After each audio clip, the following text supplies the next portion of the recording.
가슴이 떨려와 자꾸 미안 네 앞에만 서면 난 너만 보면 이게 아닌데 내 맘은 그게 이런 게 아닌데 예쁘게 말하고 싶어। Good morning বন্ধুরা, welcome back to my channel. আমি সঞ্চিতা তোমাদের কাছে নিয়ে চলে এসেছি আমার ছোট্ট চ্যানেল সঞ্চিতা সঞ্জয় নিয়ে। আশা করছি আমার এই ভিডিওটি তোমরা যেখান থেকে দেখছো সবাই ভালো আছো, সুস্থ আছো আর সাবধানেও আছো। আমরাও বেশ ভালো আছি। আর তোমাদের ভালোবাসা আর আশীর্বাদ নিয়ে শুরু করছি আজকের আমার ভিডিওটি। আজকে রবিবার, সকালবেলা উঠে মন্দিরে যাব বলে বেরিয়েছি। আর দেখো না বাইরে কি কুয়াশা। এখন কিন্তু সকাল 6টা। আর এত কুয়াশা দেখে আমি আর গেলাম না, কারণ বাইরে কিছু দেখাই যাচ্ছে না। তা আমি ভাবলাম তাহলে মন্দিরে যখন যেতেই পারবো না, তাহলে ঘরেই আমি ব্যায়ামটা সেরে নিই। কারণ যেহেতু এখন ঠান্ডা পড়ে গেছে আর শীতের সময় দেখবে যত শরীরের সমস্যাগুলো তৈরি হয়। আমার কিন্তু ভীষণ ঘাড় থেকে মাথা থেকে যন্ত্রণা হচ্ছে। আর আমার কিন্তু স্পন্ডিলাইটিস আছে, সেই জন্য কিন্তু আমার ঘাড়ের যন্ত্রণা হচ্ছে, হাতের যন্ত্রণা হচ্ছে, সারা রাত ঘুমোতে পারছি না, যেন এত যন্ত্রণা হচ্ছে। তা সেই জন্য সকালবেলা উঠে কিন্তু আমি একটু ব্যায়াম করে নিচ্ছি। আর জানো তো, এত ল্যাথার্জি হয়ে গেছে যে একদম ব্যায়াম করার সময়ও পাচ্ছি না। আর সময় পাচ্ছি না বলে খালি এড়িয়ে যাচ্ছি। সময় করে করতে তো হবে, বলো। নিজেকে সুস্থ থাকলে তবেই তো পরিবারকে আমি সুস্থ রাখতে পারবো, সবাইকে ভালো রাখতে পারবো, আর সংসারে কাজকর্মগুলোও করে নিতে পারবো। সেই জন্য খালি এড়িয়ে চলে যাচ্ছি, কিন্তু এখন আর শেষটা সহ্য হচ্ছে না। তাই জন্য বাধ্য হয়েই কিন্তু আমি ব্যায়ামগুলো করছি। আর ব্যায়াম করতে কিন্তু আমি এখন অনেকটাই ভালো আছি। তো জানো তো, আমার একটা এমন বদ অভ্যাস, সকালবেলা চোখটা খুলে গেলে কিন্তু আমি একদমই আর বিছানায় শুয়ে থাকতে পারি না। যেন খালি মনে হয় দূর উঠে পড়ি। তো দেখো, আমি আবার রান্নাঘরে চলে এসেছি। এখন প্রায় 8টা বাজে। আর আমি আগের দিন রাত্রি থেকে কিন্তু সমস্ত সবজি টবজি কেটে রেখে দিয়েছিলাম। এই ফুলকপি আলু সব কেটে রেখে দিয়েছিলাম তরকারি করব বলে। তা আমি আজকে টিফিন করব না, ওর বাবাকে বলে দিয়েছি যে আজকে কিন্তু আমরা মুড়ি খাবো। তা মুড়ি খাবো বলে তাই জন্য একটুখানি আলু সেদ্ধ করে নিয়েছি। আর ওই আলু সেদ্ধ শসা চানাচুর দিয়ে মাখিয়ে খাবো। তাই জন্য আজকে আর টিফিন করলাম না। কি জানো তো, রোজ না টিফিন করতেও ভালো লাগে না। আর একদিন শরীরটা এত খারাপ লাগে যে কাজ করতেই ইচ্ছা করে না। তো এই দেখো, আমি তরকারিটা করে নিচ্ছি, তাড়াতাড়ি রান্না করে নিচ্ছি। একবারে কিন্তু আমি দুবেলার তরকারি করব। তাই জন্য আমি করে নিচ্ছি, কারণ এখন শীতের সময়। আর দুবেলার তরকারি করলে রেখে দেওয়া যাবে, অসুবিধা হবে না, নষ্টও হবে না। বিকেলবেলা খাবার আগে একটুখানি খালি গরম করে নেব। আর এই যে ফুলকপি আলু বড় মাছ দিয়ে কিন্তু আমি কালিয়া করছি। তো এইটা হয়ে গেল। দেখো, তরকারিটা আমি করে নিলাম। করে নিয়ে এবারে আমি ভাতটাও কিন্তু করে নেব। তো বন্ধুরা, শীতের বেলা এখন এত ছোট বেলা যে কখন যে 12টা বেজে যাচ্ছে বুঝতেই পারছি না। চোখের পলকে বেলা হয়ে যাচ্ছে। আর আমাদের এখানে অনেকগুলো মসজিদ আছে আশেপাশে। আর সেই মসজিদগুলোতে যখনই আজান হচ্ছে তখনই বুঝতে পারছি যে 12টা বেজে যাচ্ছে। তা কাজ তো গুছিয়ে করে উঠতেই পারছি না, কোনটার পর কোনটা করব সেটা ভেবেই পাচ্ছি না। তো যাই হোক, আগের দিন থেকে অনেক কিছু রেডি করেই রাখি, তবুও কিন্তু বেলা হয়ে যাচ্ছে। এত সকালে উঠেও দেখো না, আমি কাজ আর হাতে শেষ করতে পারছি না। তো এই যে 1 ফুট দিয়ে রেখে দিয়েছিলাম ভাতটা, তারপরে আবার আরেকটু ফুটিয়ে আমি ভাতটাকে নামিয়ে নিলাম। আর এই যে শাক ভাজা করছি, ওর বাবা যেন অনেকটা লাল শাক নিয়ে এসেছিলো, সেইটাকেও একটুখানি ভেজে নিলাম। তা যেন ভাতটা ফুটছিল বলে তোমাদেরকে কিন্তু আর ভিডিও করে দেখাতে পারলাম না। তা আমার রান্না হয়ে গেছে, আমি আর আজকে কিচ্ছু করব না। আর আগের দিন অনেকগুলো কেচে দিয়েছিলাম, জানো, সেগুলো অনেকটা বেলা হয়েছিল বলে তাই জন্য সেটা শুকনো হয়নি। ওই জন্য দেখো এখন এই আকাশটা একটু পরিষ্কার হয়েছে আর হালকা হালকা রোদও বেরিয়েছে। তাই জন্য জামা কাপড়গুলো কিন্তু আমি বাইরে দিয়ে দিচ্ছি। এখন যখন আমি ভিডিওটা তোমাদের কাছে নিয়ে এসেছি তখন কিন্তু প্রায় 11টা বাজে। আর দেখো, জামা কাপড়গুলো সব শুকনো করে দিচ্ছি। আর এই দেখো, ওই যে আমাদের পাশের বাড়ি একজন থাকে, সেই কিন্তু ভুতুকে খুব ভালোবাসে, যেন ভুতুর বাচ্চা হয়েছে বলে ওকে 2টো বিস্কুট দিয়ে গেল। আর এই দেখো, এবারে আমি চলে এসেছি ঘরে। আর ঘরে ঢুকতে না ঘরটা এত ঠান্ডা কনকন করছে যে কি বলবো, যেন মনে হচ্ছে কানের পাশ দিয়ে হাওয়া ঢুকছে।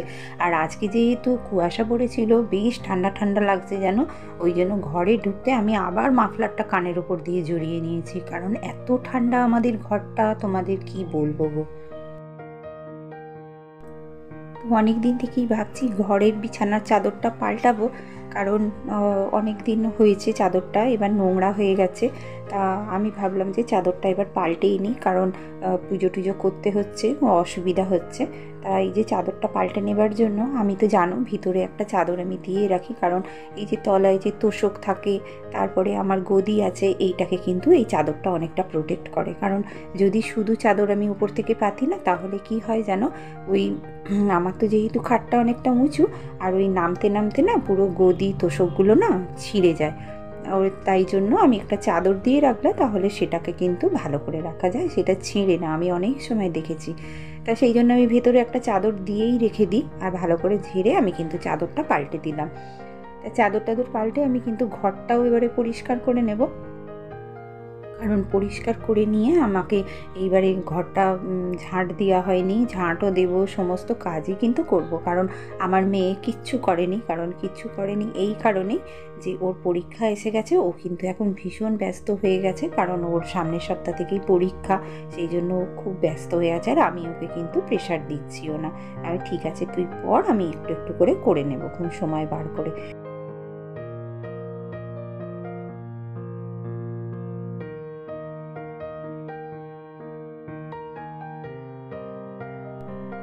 জানো তো বিছানা গোছাতে গেলে না এমন মনে হয় যে কবে শীতকালটা যাবে। দেখো বিছানার ওপরে কত জিনিস আমার, আর ওই দেখো আমার মেয়ে কিন্তু পড়াশোনা করছে, কারণ ওর পরীক্ষা এসে গেছে, আর আমি ওকে প্রেশারও দিচ্ছি না জানো। তা যাই হোক, এবারে দেখো ঘরটা আমি মোটামুটি পরিষ্কার করে নিলাম। আর কি জানো তো, ওর পড়ার সময় যদি আমি এসে ঘরে আরও মানে ওকে ডিস্টার্ব করি, ও বারবার কি বলো তো, নামেই বড় হয়েছে, বারবার পিছন ঘুরে ঘুরে দেখবে আমি কি করছি না করছি। তা যাই হোক, এখন তো অনেকটা বড় হয়ে গেছে, এখন আর অতটা সেটা করে না, কিন্তু তবুও একটু মানে মাইন্ডটা তো চেঞ্জ হয়ে যায় না, ঘরে একটা শব্দ হলে বা কিছু হলে। তা সেই জন্য আমি একটু বেলার দিকেই এসেছি, কারণ ওর তো টিফিন খাওয়া হয়ে গেছে জানো, সবই হয়ে গেছে, দেখলেই তো আমার রান্নাও হয়ে গেছে, এবারে সমস্ত চেঞ্জ করে দিয়েছি সেই জন্য। আর জানো তো এত ঠান্ডা পড়েছে না, আমি এখন রোজ ঘর মুছছি না, আমি শুধু বৃহস্পতিবার আর তোমার সপ্তাহে 2 দিন করে ঘর মুছছি। আর আমার যেহেতু পুকুর ধারের ঘর, সেহেতু এত ঠান্ডা উঠছে, আর এটা কিন্তু অনেক দিনের পুরনো বাড়ি, তো সেই জন্য না আমার ঘরে ভীষণ ড্যাম্পও আছে। তা সেই জন্য কি বলো তো, মেঝেটা এত ঠান্ডা, পা দিতে পারছি না, ওই জন্য ভালো করে ঝাঁট দিয়ে দিচ্ছি। ঝাঁট দিয়ে আর কি করছি বলো তো, ঘরের মধ্যে না শতরঞ্জি পেতে দিচ্ছি। আর শতরঞ্জি ছাড়া একদমই ঘরে মানে হাঁটা যাচ্ছে না, পা ফেলা যাচ্ছে না, এমন অবস্থা হচ্ছে।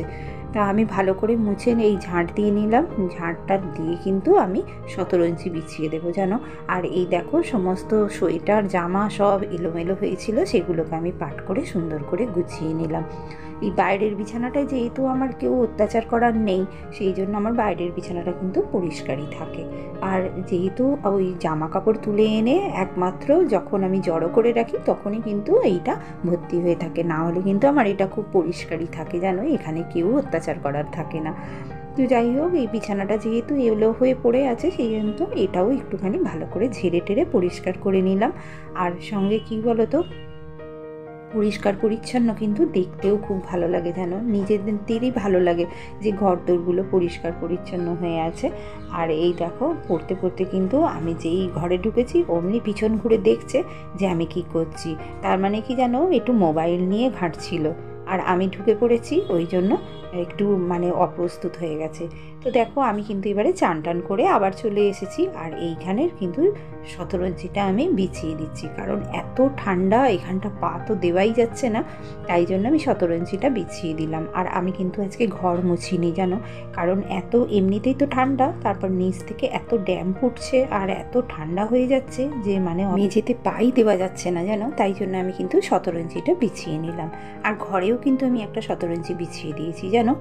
আর দিলে কি হবে বলো তো, ওইটার ওপর দিয়ে যদি হাঁটি, আমার কিন্তু কার্পেট আছে, কিন্তু কার্পেট আমি কোথায় বেছাবো বলো, এইটুকু জায়গার মধ্যে আমার বেছানো সম্ভব নয়, সেই জন্য আমি কার্পেট বেছাই না। এই শতরঞ্চিগুলো কিন্তু বেশ মোটা জানো। আর এই দেখো আমার অনেকটা অরেঞ্জ, শাকালু আর একটা পেঁপে দিয়ে গিয়েছিল পাশের বাড়ির এক বৌদি, তার গাছ হয়েছে। তা আমার কিন্তু পাকা পেঁপে খেতে খুব ভালো লাগে জানো, সেই জন্য আমি কেটে রেখে দিলাম ভাত খাবার পর খাবো বলে।